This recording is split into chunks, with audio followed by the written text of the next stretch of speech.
જય હિન્દ મિત્રો, સ્વાગત છે તમારું અમારી યુટ્યુબ ચેનલ ગવર્મેન્ટ જોબ અપડેટ્સમાં. જો તમે લો ગ્રેજ્યુએટ છો અથવા ગુજરાત હાઈકોર્ટમાં કામ કરવાનું સપનું જોઈ રહ્યા છો તો તમારા માટે બહુ જ મોટી ખુશ ખબર આવી ગઈ છે.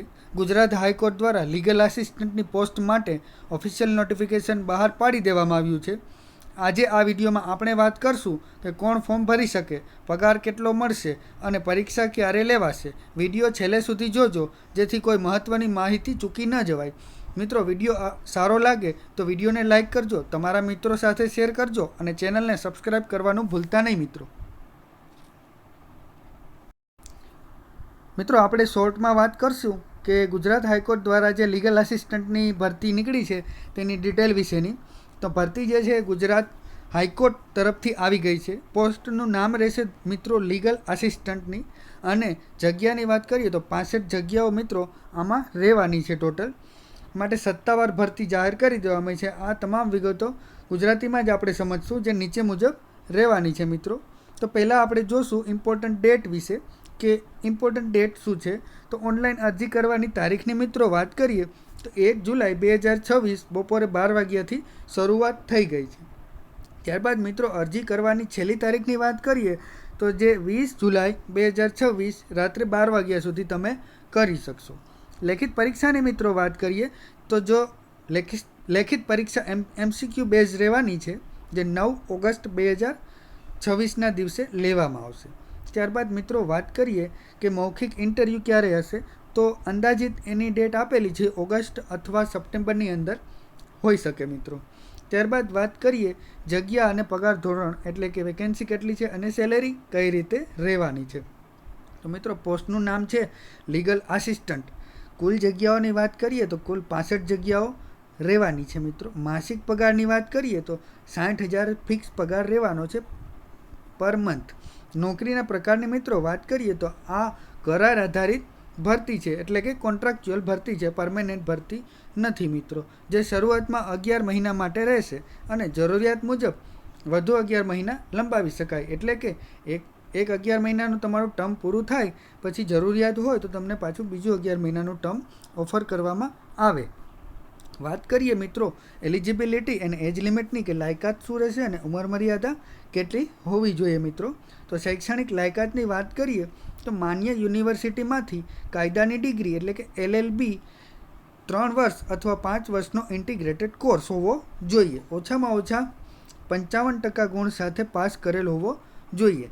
છેલ્લા વર્ષના વિદ્યાર્થીઓ પણ શરતોને આધીન અરજી કરી શકે છે. જે લાસ્ટ યરમાં છે એ પણ એપ્લાય કરી શકે છે. કોમ્પ્યુટરના નોલેજની મિત્રો વાત કરીએ તો કોમ્પ્યુટર એપ્લિકેશન ઓપરેશનનું મૂળભૂત જ્ઞાન હોવું જરૂરી છે. ઉંમર મર્યાદાની મિત્રો હવે વાત કરીએ તો 21થી 35 વર્ષ નિયમ મુજબ અનામત વર્ગોને છૂટછાટ મળશે. એટલે કે ઉંમર મર્યાદા રહેવાની છે મિનિમમ 21 વર્ષ, મેક્સિમમ 35 વર્ષ. પણ જે નિયમ મુજબ જે OBC SC ST કેન્ડિડેટ અને PWBD કેન્ડિડેટને જે નિયમ મુજબ છૂટછાટ મળે તે મળવાપાત્ર રહેશે મિત્રો. હવે વાત કરશું આપણે એક્ઝામ પેટર્નની અને સિલેબસની. તો પસંદગી પ્રક્રિયામાં મુખ્યત્વે લેખિત પરીક્ષા 100 ગુણની MCQ લેવામાં આવશે મિત્રો, જેની અંદર કંઈક આ રીતે કોર્સ રહેવાનો છે. કાયદાના વિષયો 60 ગુણ રહેવાના છે. અંગ્રેજી ભાષાની વાત કરીએ તો 10 ગુણ રહેવાના છે. જનરલ નોલેજ એટલે કે સામાન્ય જ્ઞાનની વાત કરીએ 10 ગુણ રહેવાના છે. કોમ્પ્યુટર સ્કિલની જો વાત કરીએ તો કોમ્પ્યુટર સ્કિલના પણ 10 ગુણ રહેવાના છે. અને જનરલ IQ ટેસ્ટ જે છે એના પણ 10 ગુણ રહેવાના છે મિત્રો. હવે વાત કરીએ મિત્રો એપ્લિકેશન ફીસની. તો તમામ કેટેગરીના ઉમેદવારો માટે 500 રૂપિયા એપ્લિકેશન ફીસ રાખવામાં આવેલી છે મિત્રો. ત્યારબાદ આપણે વાત કરશું કે ઓનલાઈન અરજી કેવી રીતે કરવી. તો ઓનલાઈન અરજી કરવા માટે મિત્રો સત્તાવાર ગુજરાત હાઈકોર્ટની જે વેબસાઇટ છે ઓજસ પોર્ટલ ઉપર જવાનું રહેશે. ત્યારબાદ લીગલ આસિસ્ટન્ટ રિક્વાયરમેન્ટ 2026ની એક લિંક આપેલી હશે, તેના ઉપર ક્લિક કરવાનું રહેશે. તમારી વિગતો પૂરેપૂરી ભરવાની રહેશે. રજિસ્ટ્રેશન પહેલાં કરવાનું રહે, ત્યારબાદ ફોર્મ સબમિટ કરવાનું રહેશે. પછી ફોર્મની અંદર શું શું જરૂર છે તો કે ફોટોગ્રાફ અપલોડ કરવો જોશે અને સિગ્નેચર અપલોડ કરવાના રહેશે. ઓનલાઈન ફી ભરી લેવાની. ત્યારબાદ ઓનલાઈન ફી ભર્યા બાદ પ્રિન્ટ આઉટ ફોર્મની લઈ લેવાની અને સાચવીને તમારી પાસે રાખી દેવાની મિત્રો. આ રીતે તમે એપ્લાય કરી શકો છો. ચલો મિત્રો આપણે જોઈએ એનું ઓફિશિયલ નોટિફિકેશન. મિત્રો આ જે છે એ તમે જોઈ રહ્યા છો જે ગુજરાત હાઈકોર્ટ ઓફ ગુજરાત સોલા અમદાવાદ તરફથી એનું ઓફિશિયલ નોટિફિકેશન આવેલું છે તે છે, જેની અંદર વેબસાઇટ એની આપેલી છે જે ઉપર દર્શાવેલી છે. ત્યારબાદ એડવર્ટાઇઝમેન્ટ નંબર પણ આપેલા છે કે આ એડવર્ટાઇઝમેન્ટ નંબર છે, અને રિક્વાયરમેન્ટની ડિટેલ પણ આપેલી છે લીગલ આસિસ્ટન્ટની, અને સ્ટાર્ટિંગ ડેટ છે, ક્લોઝિંગ ડેટ છે જે આપણે વિડીયોમાં વાત કરી એ પ્રમાણે, અને ટેન્ટેટિવ શેડ્યુલ છે જે એક્ઝામનું તે પણ અહીંયા બતાવેલું છે. મિત્રો આપણે વાત કરી જે એલિજિબિલિટી ક્રાઇટેરિયાની, તે અહીંયા બતાવવામાં આવેલું છે જે આપણે આગળ વિડીયોમાં વાત કરી ચૂક્યા છે. રિઝર્વેશન પણ મળશે મિત્રો. Reservation policy shall not apply as the appointment are on the contractual basis, મતલબ કે रिजर्वेशन आमा मળી શકશે नहीं मित्रों. नॉट एप्लाय मतलब कि एप्लाय नहीं होगी यहाँ पर.